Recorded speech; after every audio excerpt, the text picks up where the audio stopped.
देखिए, good morning. Sidhu winner classes में आपका हार्दिक स्वागत और अभिनंदन वंदन है। देखिए कि लोग उस्तादों से सीखते हैं। देखिए, गांव घर में आप लोग रहते हैं, पहले बात को समझिएगा। ग्रामीण परिवेश है हम लोगों का, और कोई महान व्यक्तित्व भी बनता है तो वो ग्रामीण परिवेश से ही बनता है।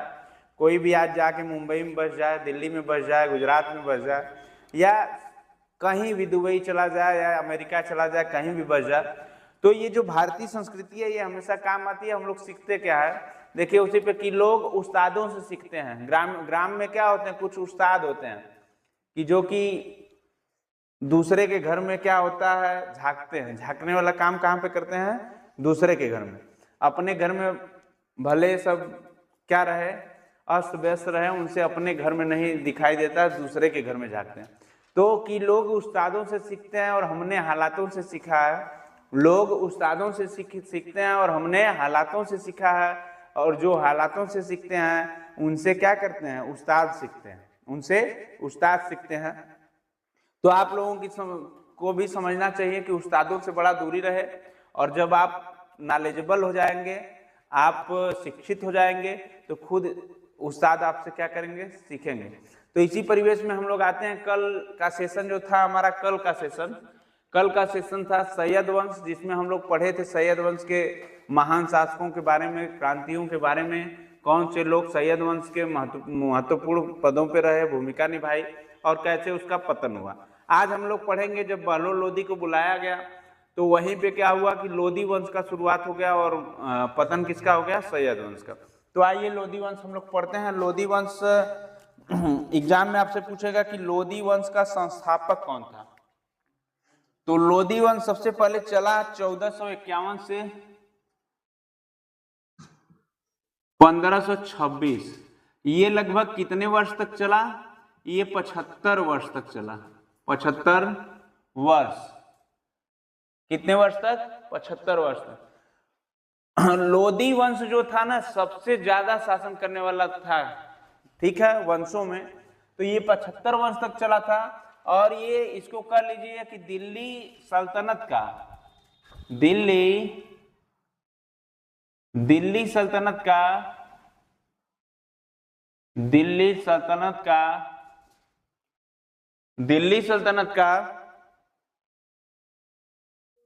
अंतिम वंश था।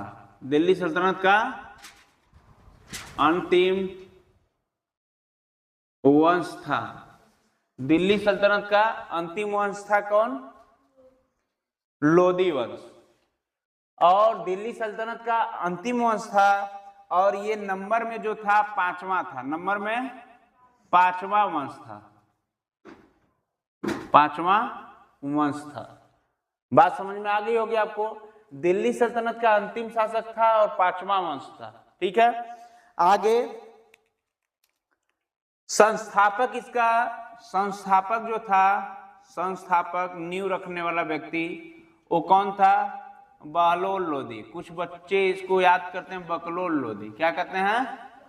बकलोल लोदी। इसका नाम था क्या? बहलोल लोदी, ठीक है। जब हम लोग भी कभी याद करते थे हिस्ट्री, हम तो हिस्ट्री में बड़ा वीक थे और हमको हिस्ट्री याद नहीं होती थी। ये तो बात सत्य है कि हमको हिस्ट्री याद नहीं होती थी, तो हम ऐसे ऐसे शब्दों का चयन करते थे जिसको खेल खेल में याद किया जा सके। तो ये कौन थे? बकलोल लोदी। कौन थे? बकलोल लोदी। तो आइए देखिए इनका क्या रहा, बकलोल लोदी का शासनकाल। अरे बहलोल लोदी का, ठीक है। शासनकाल की बात करेंगे तो ये 1451 से शासन किए, और कब तक किए? 1489 ईस्वी तक। 1489 ईस्वी तक पूरा जो लोदी वंश का शासन तो रहा 1451 से 1526 तक, लेकिन केवल बहलोल लोदी का जो शासन था 1451 से लेकर 1489 तक, ठीक है। अब बात होगी कि देखिए इनके शासनकाल में जब बलबन का समझना है, केवल लिखना नहीं है, क्योंकि इसको कोड करना है। देखिए बलबन आप सुने होंगे नाम। बलबन का शासनकाल में बलबन ने क्या किया था कि 3000 अफगानी सैनिकों को चुना था। सैनिकों को क्या किया था? चुना था। अब बलबन के समय जो 3000 अफगानी सैनिकों का चुनाव किया था, कौन? बलबन। ठीक है, हम दिल्ली सल्तनत जब शुरू किए थे तभी पढ़ाए थे बलबन के बारे में। तो वहां से कुछ चीजें हम लोगों को समझनी है कि जब 3000 सैनिक क्या थे, अफगान आए थे, तो इनका लीडर था इन 3000 सैनिकों का एक लीडर था। लीडर को क्या कहते हैं? मॉनिटर बोल लीजिए, चाहे हेड बोल लीजिए, चाहे उस समय सरदार होते थे वो बोल लीजिए। ठीक है, तो लीडर था, उसका नाम था बहराम खां। बहराम खां उर्फ इसका क्या नाम था? बल्लू, उर्फ बल्लू। ये चीजें इतना इसलिए समझना है कि इसी से बहलोल लोदी की शुरुआत होती है। ठीक है, ये कौन था लीडर? बहराम खां 3000 अफगानी सैनिकों के साथ जब उसका बलबन लाया था, तो यही क्या किया था? सरदार था उसका बचा था, कौन था? बल्लू। ठीक है, इसका नाम याद रखना है। अभी इसके शासनकाल में देखिए, सबसे लंबा शासनकाल, सबसे लंबा शासनकाल, सबसे लंबा शासनकाल किसका चला? बहलोल लोदी का, लोदी वंश में। ठीक है, और हुआ क्या कि इस यहां 3 समस्याएं थी, 3 गंभीर समस्याएं थी इसकी शासनकाल में। 3 गंभीर समस्याएं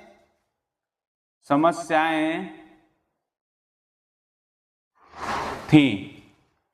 देखिए, जो पहली समस्या थी वो थी, वहां पे एक कब्जा था, आपको बताया था मैं, जौनपुर गुजरात। जौनपुर गुजरात, जौनपुर गुजरात और मालवा सरदार। ये क्या चाहते थे कि ये चाहते थे राजा बनना। बात समझ में आ रही होगी आपको? 3 जगह तो आपको मैं सैयद वंश में ही पढ़ाया था कि यहाँ पे जो शासन कर रहे थे, जौनपुर के, गुजरात के, मालवा के शासन वहां पे मरवा दिया था। तो वहां के जो शासक बैठे थे वो क्या करते थे? बहलोल लोदी से बड़ा रिश्ता उनका खराब था एक तरह से, मान लीजिए, क्योंकि दिल्ली पर गद्दी पर उनको भी बैठना था। दूसरी प्रॉब्लम थी उस समय अफगान सरदार, अफगान सरदार। अब आप लोग समस्या को समझ रहे होंगे कि सर जी आप बलबन को क्यों यहां पर लाए। देखिए, जो लीडर था बहराम खां, इनकी बहुत बड़ी समस्या थी। ठीक है, नेक्स्ट तीसरा जो था अमीर जागीरदार था, जागीरदार था, अमीर जागीरदार। ठीक है, ये क्या हुए? अमीर जो जागीरदार थे, ये बहलोल लोदी की समस्या थे। जौनपुर का राजा, गुजरात का राजा, मालवा सरदार, ये तीनों जो थे, तीनों जगह के, ये भी एक समस्या थे। अफगान सरदार बहराम खां, ये भी एक समस्या था। और आगे बढ़ते हैं हम लोग। देखिए, उपाधि इसने क्या पाई थी? क्वेश्चन बनता है उपाधि से, कब पाई थी, डेट भी पूछता है, तो डेट पर हम चर्चा करेंगे। 19 अप्रैल 1451 को, 19 अप्रैल 1451 को बहलोल शाह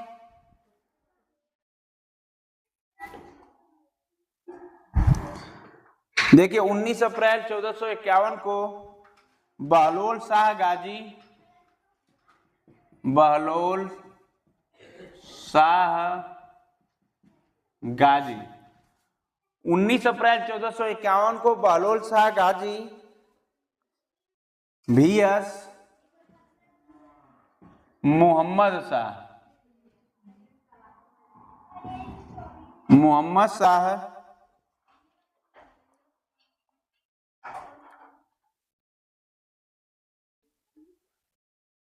इसने क्या किया? जौनपुर को जीता, जौनपुर को जीता। बात समझ रहे हैं? और ये जो 19 अप्रैल 1451 को है, उपाधि किसकी पाया? बहलोल शाह गाजी की। और इसने मोहम्मद शाह ने क्या किया? जौनपुर को जीता। और उसके सेनापति कौन थे? सेनापति का नाम लिख लीजिए, सेनापति दरिया खां बहलोल लोदी से हुआ।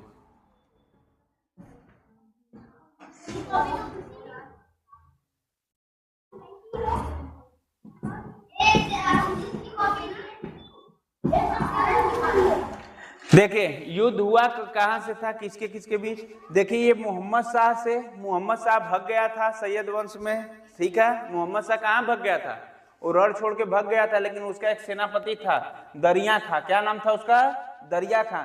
दरिया खां से युद्ध हुआ इसका, किसका, बहलोल लोदी का। और इसमें बहलोल लोदी विजयी हुआ और ये जौनपुर को उसी समय क्या किया, जीत लिया।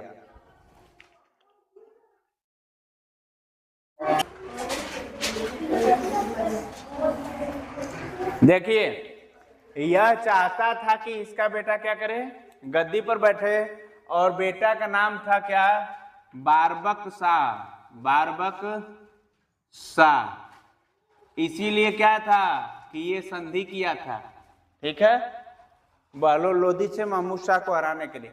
अब देखिए जब ये बारबक शाह, इसको प्रभार जौनपुर का क्या मिला था, इसको जौनपुर का प्रभारी बनाया गया था, जौनपुर का प्रभार मिला था,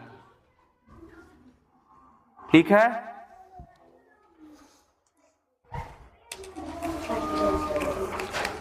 अब बहलोल लोदी को क्या कहा जाने लगा, बहलोल लोदी को द्वितीय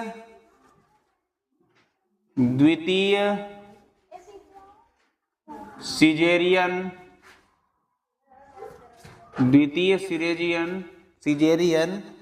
सुल्तान कहते हैं,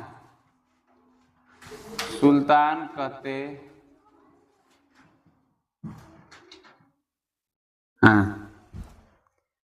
प्रथम सिजेरियन कौन था, प्रथम सिजेरियन किसको कहा जाता था, प्रथम सिजेरियन पहली बार किसको कहा गया, प्रथम सिजेरियन पहली बार कहा गया बिंदुसार को।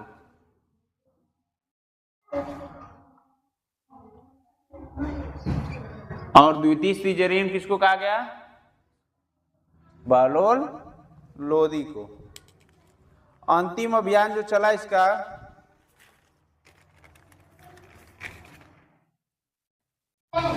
अंतिम अभियान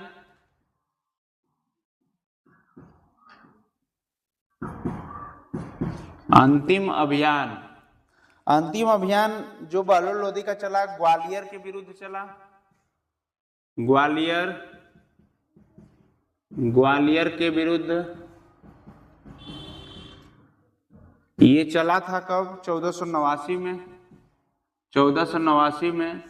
और वहां के राजा कौन थे, वहां के राजा मान सिंह। वहां के राजा कौन थे, मान सिंह थे। और इनका संधि देखिए, सुनिए, बहलोल लोदी का देखिए अंतिम जो अभियान रहा ग्वालियर के बीच था, और वहां के राजा मान सिंह थे। मान सिंह से बहलोल लोदी देखिए क्या करते हैं कि ये जो मान सिंह थे, इसने बहुत पटका किसको, बहलोल लोदी को, पूरा रोक दिया था। कभी भी बहलोल लोदी अपने समय में हारा नहीं, लेकिन ग्वालियर में राजा मान सिंह ने इसको क्या किया था, रोक दिया था। और जब बहलोल लोदी जान गया कि अब हम परास्त हो जाएंगे, तो इसने क्या किया, एक संधि प्रस्ताव रखा, संधि का प्रस्ताव रखा। कौन रखा, बहलोल लोदी ने। और इसने क्या दिया कि हम हर वर्ष 80 लाख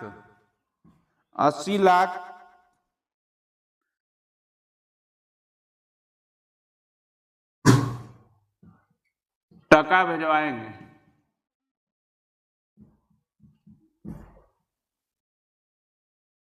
80 लाख टका भेजेंगे, ठीक है। और वापस लौटते समय, वहां से जब वापस लौटा कौन, बहलोल लोदी, वापस लौटते समय बहलोल लोदी बहलोल लोदी वापस लौटते समय बहलोल लोदी की 1489 ईस्वी में मृत्यु हो जाती है। वहां से वापस लौटते समय बहलोल लोदी की क्या हो जाती है? 1489 में मृत्यु हो जाती है। ठीक है, देखिए अब बहलोल लोदी की क्या हो चुकी है? बहलोल लोदी की मृत्यु हो चुकी है और मृत्यु के बारे में पूछता है एग्जाम में। ठीक है, तो बताइएगा कब होती है? 1489 में, यही ना जी। अब बात होती है, देखिए इसके पास 3 पुत्र होते हैं। पहले पुत्र का नाम था, जो बड़ा पुत्र था, वयाजीद। वयाजीद इसके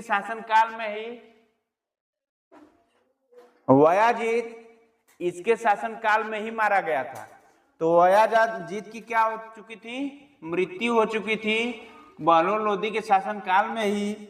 और इसका एक पुत्र था, वयाजीद का एक पुत्र था, उसका नाम था आजम हुमायूं।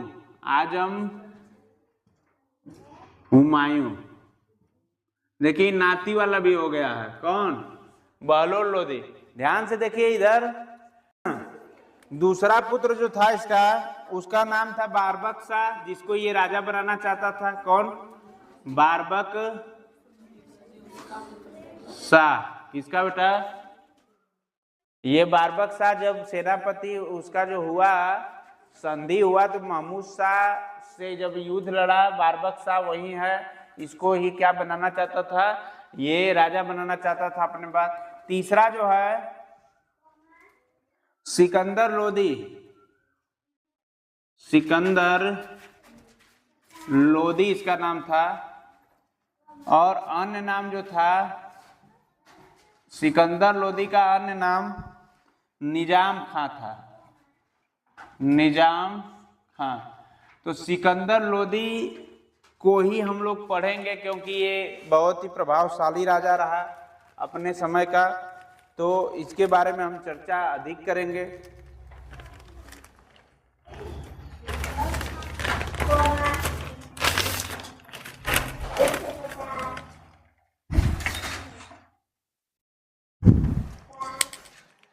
चलिए, इसका अन्य नाम क्या था? निजाम खां। और इसका एक चाचा रहता था, पहले समझना है, चाचा आलम खां लोदी। चाचा क्या नाम था उस समय जो भागा था? चाचा आलम खां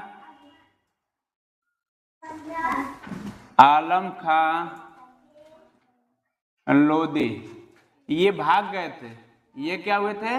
भाग गए होते। देखिए बहलोल लोदी का एक भाई था जिसका नाम था आलम खां लोदी। ये भागे थे और इसने क्या किया? रबड़ी छोड़, दिल्ली का एक शहर था रबड़ी, वहां इसको छोड़ के कहां भाग गए थे? गुजरात। कहां चले गए थे? गुजरात चले गए थे।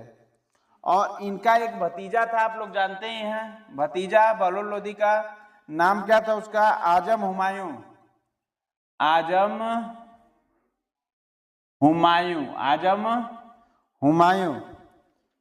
और बड़े भाई कौन थे? बारबक शाह। कौन थे बड़े भाई? बारबक शाह। ये कौन था? जौनपुर के थे। और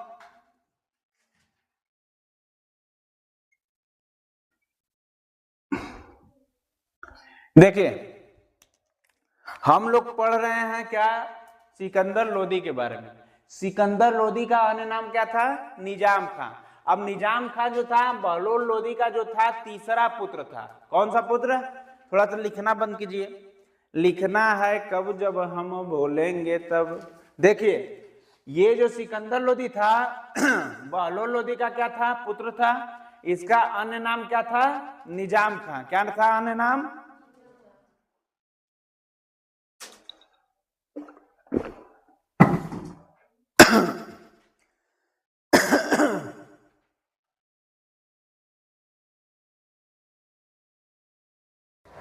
देखो सिकंदर लोदी का देखो चाचा कौन था? आलम खां लोदी। कौन था? आलम खां लोदी। और रबड़ी छोड़ ये कहां भाग गए थे? गुजरात। इनका तो मामला गुजरात में ही इनको कमजोर कर दिया था।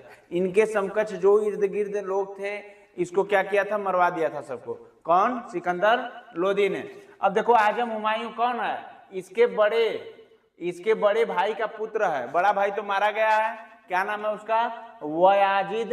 इसकी मृत्यु हो गई थी, लेकिन इसका क्या लगेगा? ये सिकंदर लोदी का भाई लगेगा। और भाई का पुत्र आजम हुमायूं को क्या किया? आजम हुमायूं को भी ऐसा प्रताड़ना झेलना पड़ा इसके द्वारा कि उसको भी कमजोर कर दिया कि ये भी गद्दी न हथिया पाए हमारा। बात समझ रहे हो? उस समय तो बाप बेटा को नहीं पहचानता था, भाई भाई को नहीं पहचानते थे। आगे देखिए, बारबक शाह जो था इसका दूसरा भाई इस जौनपुर का था। जौनपुर में इसने इसको नहीं छोड़ा। इसके जो समकक्ष थे, संबंधी थे, सरदार थे, सबको क्या किया? मरवा दिया। बात समझ रहे हैं? तो ये लोग कमजोर कर दिया पहले से कि ये सिकंदर लोदी जानता था कि ये लोग आएंगे तो हम क्या करेंगे? हमको गद्दी से जाना पड़ेगा। ठीक है, तो इसलिए इसने पहले ही रास्ता बनाया। अब देखो इसने क्या किया आगे कि बिहार जीता। क्या किया? बिहार भी जीता। बिहार तो जीत लिया बेचारा। अब आगे गया बंगाल में। कहां गया? बंगाल जाता है। और बंगाल जाता है तो अलाउद्दीन हुसैन शाह ने रोका इसे। बंगाल में उस समय राजा कौन था? अलाउद्दीन हुसैन शाह। इसको कौन रोकते हैं? अलाउद्दीन हुसैन शाह। और इसको जब रोका गया तो इसने क्या किया? संधि कर ली। इसने सुलह समझौता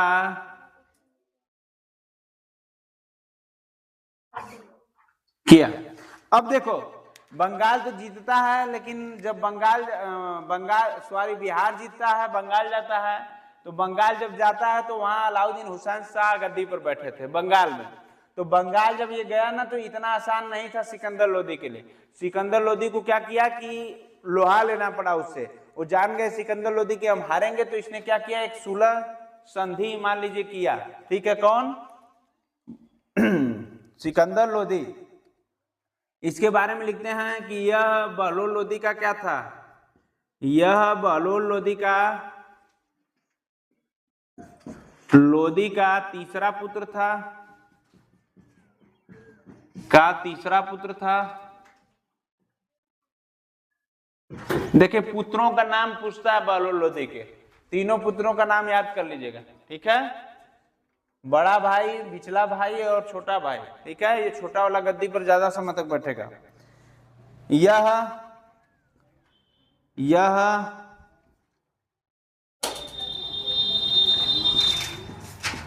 गुलरुखी शीर्ष से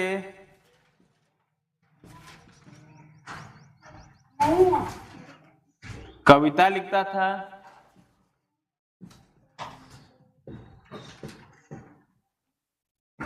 कविता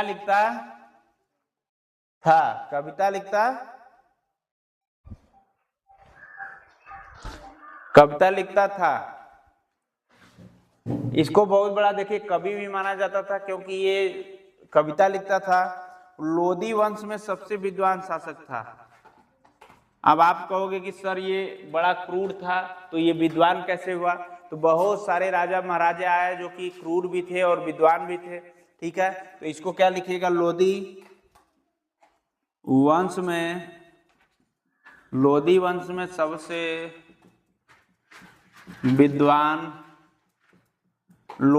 में सबसे विद्वान शासक था।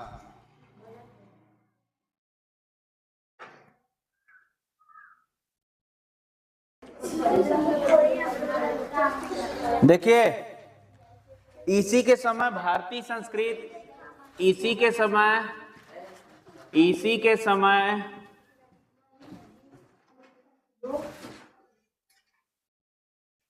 इसी के समय भारतीय संगीत, आप वो चाहते हैं जो हम नहीं चाहते, आप वो चाहते हैं जो हम नहीं चाहते। इसी के समय भारतीय संगीत पर पहला फारसी ग्रंथ, इसी के समय भारतीय संगीत पर पहला फारसी ग्रंथ, पहला फारसी ग्रंथ, इसी के समय भारतीय संगीत पर पहली फारसी ग्रंथ लफ्जत ए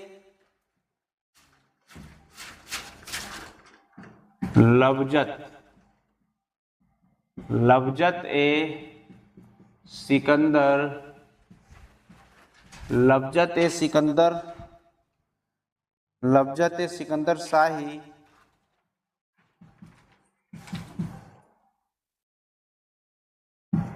नाजिम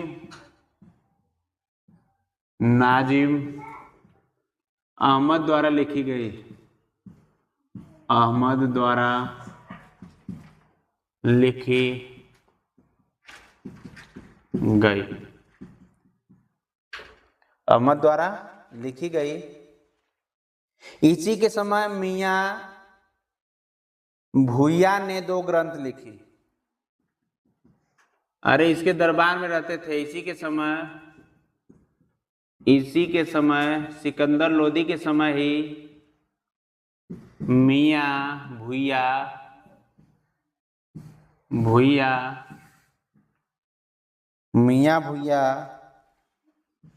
ने 2 ग्रंथ लिखी। यही 2 ग्रंथ का नाम पूछता है एग्जाम में। 2 ग्रंथ लिखी। पहला जो ग्रंथ था उसका नाम था फरहंग ए सिकंदरी, फरहंग ए सिकंदरी, फरहंग ए सिकंदरी। और दूसरा जो था तिब्बत ए सिकंदरी, तिब्बत ए सिकंदरी, तिब्बत ए सिकंदरी। देखिए इसी के समय ही मियां भूया ने 2 ग्रंथ लिखी। पहले का नाम फरहंग ए सिकंदरी, दूसरे का नाम तिब्बत ए सिकंदरी। ठीक है, ये नाम भूलना नहीं चाहिए।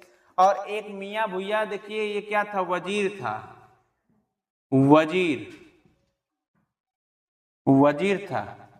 इसके दरबार में क्या था, वजीर था। किसके दरबार में, सिकंदर लोदी के। ठीक है, और ये इसने क्या किया था, इसने, आप लोग कंफ्यूज हो जाएंगे, मियां भूया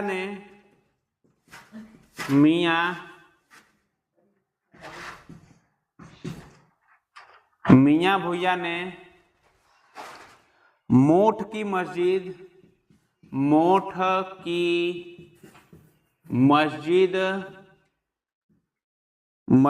दिल्ली बनवाई। दिल्ली में क्या की, दिल्ली में बनवाई। ठीक है। दूसरा क्या हुआ कि भूमि माप के लिए, देखिए भूमि माप के लिए गज ए सिकंदरी पैमाना शुरू किया। गज ए सिकंदरी पैमाना शुरू किया। अब देखिए क्वेश्चन पूछता है आपसे, लोदी वंश का ऐसा कौन सा शासक था जिसने भूमि को माप के आधार पर, क्योंकि भूमि को क्या करना था, उपजाऊ बनाना था, उसी आधार पर इसने क्या किया, एक गज ए सिकंदरी पैमाना लाया, जिससे क्या हुआ कि भूमि को नापते हैं। जैसे इस समय कड़ी में नापते हैं, सेंटीमीटर में नापते हैं, मीटर में नापते हैं, उसी तरह पहले क्या था, सिकंदर लोदी के जमाने में गज ए सिकंदरी पैमाना शुरू किया गया था। ठीक है,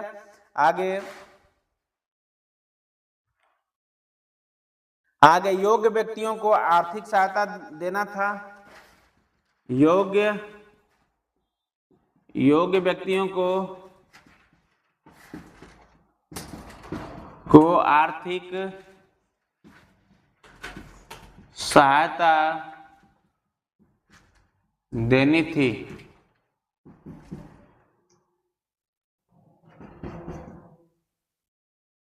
यह एक धर्मांत व्यक्ति था, धर्म को मानने वाला। यह एक धर्मांत व्यक्ति था।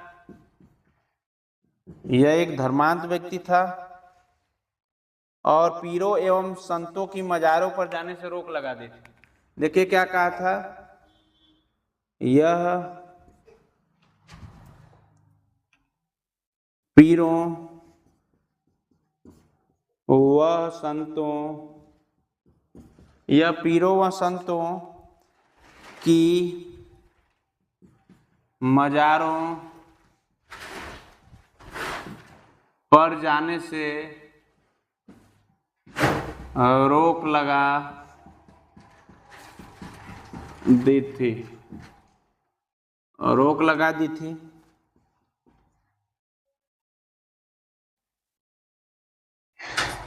गंगा यमुना स्नान पर रोक लगा दी। गंगा, जो हिंदू जा रहे थे गंगा यमुना में स्नान करने, गंगा यमुना स्नान पर रोक लगा दी। देखिए हमको थोड़ा सा धर्मांत आप लोगों को गलत बता दिए। धर्मांत का मतलब होता है कि जो धर्म को न मानने वाला। देखिए ये पे क्या कर रहा, पीरों व संतों को मजारों पर जाने से रोक लगा दी और गंगा यमुना स्नान पर रोक लगा दी। और इसने क्या किया, मुहर्रम में ताजिया निकालना बंद करवा दिया। मुहर्रम में, मुहर्रम जानते हैं? मुहर्रम कौन कौन जानता है? मुहर्रम जो मुसलमानों का त्योहार होता है, ठीक है, 40 दिन का, चालीसा भी कहा जाता था। देखिए मुहर्रम में ताजिए निकालना, मुहर्रम में ताजिए निकालना बंद कर दी, बंद कर, मुहर्रम में ताजिए निकालना बंद कर दिए। देखिए सिकंदर लोदी को गले की बीमारी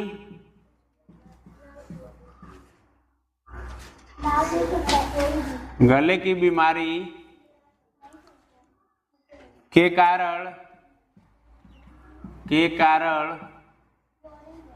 गोल्डन लोधी गार्डन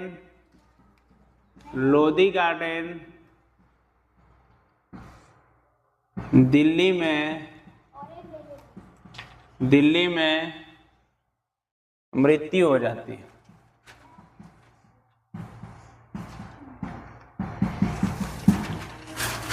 बेचारा टपक गया, कौन? सिकंदर लोधी। देखिए इसका नाम बदल के इस समय क्या किया गया है, लोधी गार्डन लेडी, ये भी परीक्षा में पूछ सकता है, लेडी विलिंडन पार्क, ठीक है। सिकंदर लोधी के समकक्ष व्यक्ति लिख लीजिए, सिकंदर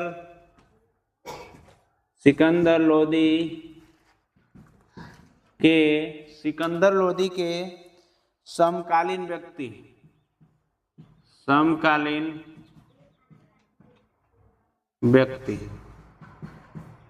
सिकंदर लोधी के समकालीन व्यक्ति देखिए कौन कौन थे? 3 लोग थे। एक गुरु नानक थे, दूसरा जो थे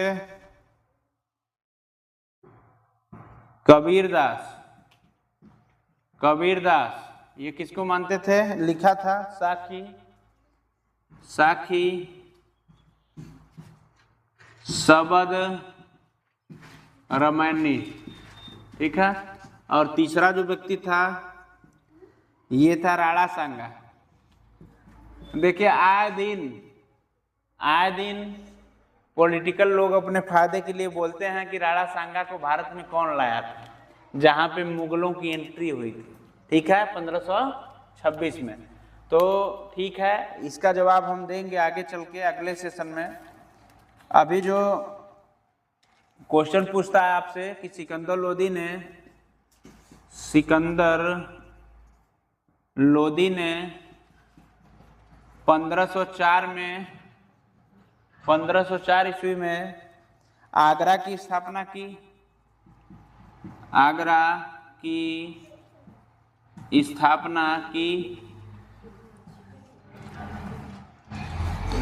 और आगरा में ही बादलगढ़ का किला बनवाया था,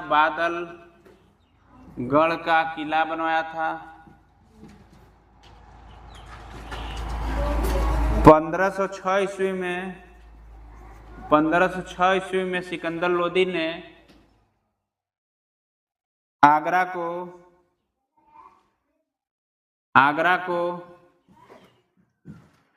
को दिल्ली की राजधानी बनाया था।